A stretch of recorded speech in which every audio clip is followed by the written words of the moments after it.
અમેરિકામાં ડોલર કમાવા માટે શોર્ટકટ અપનાવવા જતા અમુક ગુજરાતીઓ પોતાની જ નહીં પરંતુ બીજા લોકોની જિંદગી પણ બરબાદ કરી નાખતા હોય છે અને આવા કાંડનો અંજામ પણ ખૂબ જ ભયાનક આવતો હોય છે. યુએસમાં સિનિયર સિટીઝન્સ પાસેથી કેશ અથવા ગોલ્ડ પડાવવાના કેસમાં કેટલાય ગુજરાતીઓ હાલ જેલમાં સબડી રહ્યા છે અને ઘણા પર ડિપોર્ટેશનની તલવાર પણ લટકી રહી છે. ત્યારે આવા જ એક મામલામાં એક મહિલા પાસેથી $4 લાખ પણ વધુનું ગોલ્ડ કલેક્ટ કરવાના કેસમાં ગૌરવ પટેલ નામના એક ગુજરાતી યુવકને ડિપોર્ટ કરવામાં આવ્યો છે.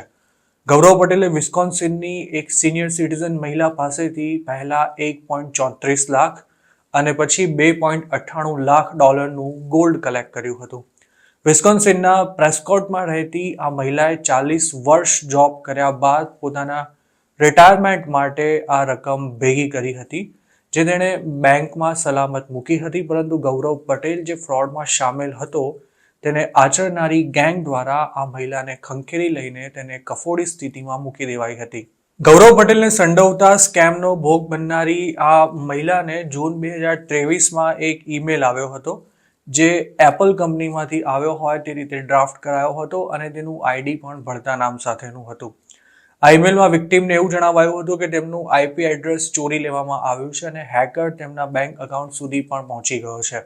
ઈમેલ વાંચ્યા બાદ મહિલાએ હેલ્પ માટે તેમાં આપેલા નંબર પર ફોન કર્યો હતો, જ્યાં તેમની સાથે આલ્વારો બેડોયા નામના કોઈ વ્યક્તિએ વાત કરી હતી, જેણે પોતાની ઓળખ ફેડરલ ટ્રેડ કમિશનના હેડ તરીકે આપી હતી. આ વ્યક્તિએ વિક્ટીમને એવી સલાહ આપી હતી કે જો બેંક એકાઉન્ટમાં પડેલી રકમ બચાવી હોય તો તાત્કાલિક તેને વિડ્રો કરીને ગોલ્ડમાં કન્વર્ટ કરી દો. આ ગોલ્ડ ફેડરલ ટ્રેડ કમિશનના એજન્ટ દ્વારા કલેક્ટ કરીને તેને સેફ રાખવામાં આવશે અને થોડા સમયમાં રિટર્ન પણ કરી દેવાશે.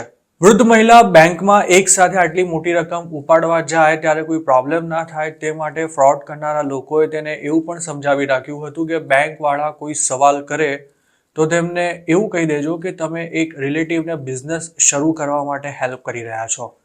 ફ્રોડ કરનારા લોકોના કહ્યા અનુસાર વિક્ટીમે પહેલા $1.34 લાખનું ગોલ્ડ ખરીદી તેને એક પાર્સલમાં પેક કરી દીધું હતું, જેને પિક કરવા માટે ગૌરવ પટેલ તેમના ઘરે ગયો હતો.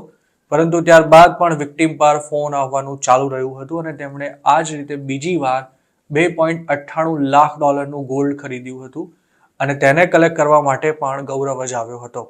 ગૌરવ અને વિક્ટીમ વચ્ચે કોઈ પ્રકારની વાતચીત નહોતી થઈ અને વિક્ટીમને એમ હતું કે પોતે કોઈ ફેડરલ એજન્ટને ગોલ્ડ આપી રહ્યા છે, જે થોડા દિવસોમાં તેમને પાછું મળી જશે.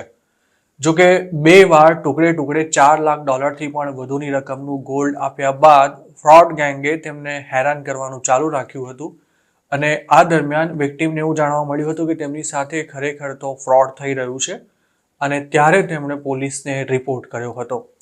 ગૌરવ પટેલનું ફૂલ ટાઈમ કામ જ તેને જે જગ્યાનું એડ્રેસ આપવામાં આવે ત્યાં જઈને પાર્સલ કલેક્ટ કરવાનું હતું, પરંતુ પાર્સલ્સ ઉઠાવીને મોટી કમાણી કરતો ગૌરવ જુલાઈ 2023માં નોર્ધન મિનેસોટામાં પકડાઈ ગયો હતો. પોલીસને તેની કારમાંથી કેટલાક બોક્સ મળી આવ્યા હતા, જેમાં ગોલ્ડ તેમજ કેશ ભરેલા હતા અને તેમાં એક બોક્સ વિસ્કોન્સિનની વૃદ્ધાના એડ્રેસનું પણ હતું, જેથી ગૌરવે તેમને ત્યાંથી પર પાર્સલ કલેક્ટ કર્યા હોવાનું કન્ફર્મ થયું હતું. ગૌરવ પટેલ એક BMW કારમાં સવાર હતો ત્યારે પોલીસે તેની ધરપકડ કરી હતી અને આ કારમાંથી પોલીસે $50 અને $100ની નોટોના બંડલ પણ મળ્યા હતા. આ અંગે પોલીસે સવાલ કર્યો ત્યારે ગૌરવે એવો જવાબ આપ્યો હતો કે તે પોતાના ફ્રેન્ડના સ્લોટિંગ મશીનમાં આવેલા કેશને બેંકમાં ડિપોઝિટ કરવા માટે જઈ રહ્યો હતો. જોકે પોલીસે વધુ તપાસ કરી તે સાથે જ ગૌરવ એક્સપોઝ થઈ ગયો હતો, પરંતુ ત્યારે પણ તેણે પોતે નિર્દોષ હોવાની દલીલ ચાલુ રાખતા એવું કહ્યું હતું કે તે ઇન્ડિયાથી કોલ કરતા કોઈ વ્યક્તિના કહેવા પર આ પાર્સલ્સ કલેક્ટ કરતો હતો અને પોતાને ખબર જ નહોતી કે તે ઇલીગલ કામ કરી રહ્યો છે. ગૌરવ પટેલ જુલાઈ 2023માં અરેસ્ટ થયો ત્યારથી જેલમાં બંધ હતો અને તેને કોર્ટમાં હાજર કરાયો ત્યારે વિસ્કોન્સિનની મહિલાએ તેને ઓળખી પણ બતાવ્યો હતો અને ત્યારબાદ તેણે મિનેસોટા તેમજ વિસ્કોન્સિનના કેસમાં પોતાનો ગુનો કબૂલી લીધો હતો. ગૌરવ જે સ્કેમમાં સામેલ હતો તેનું સમગ્ર કામકાજ ઇન્ડિયાથી ઓપરેટ થતું હતું, જેથી ગૌરવ મારફતે ઇન્ડિયામાં બેઠેલા માસ્ટર માઇન્ડ સુધી પહોંચી શકાય તે અમેરિકન પોલીસ કે FBI માટે શક્ય નહોતું. ગૌરવે જે ગુનો કર્યો હતો તે ઘણો ગંભીર હતો અને તેમાં તેને 5 વર્ષની સજા થાય તેવી માંગ સરકાર પક્ષે કરવામાં આવી હતી. જોકે કોર્ટે 233 દિવસથી જેલમાં બંધ આ ગુજરાતી યુવકને માર્ચ 2024માં 7.5 વર્ષ પ્રોબેશનમાં રાખવા સાથે વિક્ટીમ પાસેથી પડાવાયેલા ગોલ્ડની રકમ પરત આપવાનો આદેશ કર્યો હતો. જે ક્રિમિનલને પ્રોબેશન હેઠળ રાખવામાં આવે છે તેને નિયમિત પોલીસ સ્ટેશનમાં હાજરી ભરાવવા માટે જવું પડે છે અને અમુક નિશ્ચિત એરિયાની બહાર નીકળવા માટે પણ તેને પોલીસ અથવા કોર્ટની મંજૂરી લેવી પડે છે. એટલું જ નહીં, એક ક્રિમિનલ તરીકે તેનું નામ રેકોર્ડમાં રજીસ્ટર થઈ જતાં તેને આખી જિંદગી અમેરિકામાં કોઈ સરખી જોબ પણ નથી મળી શકતી. ગૌરવનું ઇમિગ્રેશન સ્ટેટસ શું હતું તેની કોઈ માહિતી પોલીસ દ્વારા જાહેર કરવામાં નહોતી આવી, પરંતુ કોર્ટે તેને પ્રોબેશન પર છોડવાનો ઓર્ડર કર્યો તેના ગણતરીના દિવસોમાં જ તેને યુએસથી ઇન્ડિયા ડિપોર્ટ કરી દેવામાં આવ્યો હતો.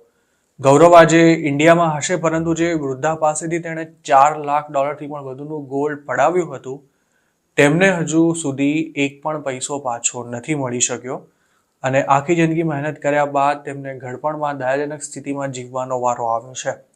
ગૌરવે પોતાનો ગુનો કબૂલી લેતા કોર્ટે તેને કડક સજા કરવાને બદલે પ્રોબેશન પર છોડી દેવાનો આદેશ કર્યો હતો. પરંતુ આવા કેસમાં અમેરિકાની જેલોમાં મહિનાઓથી બંધ ઘણા ઇન્ડિયન્સ એવા પણ છે કે જેમને 4 થી 6.5 વર્ષ સુધીની જેલની સજા થઈ છે અને સજા પૂરી થયા બાદ તેમને ડિપોર્ટ પણ કરી દેવાશે.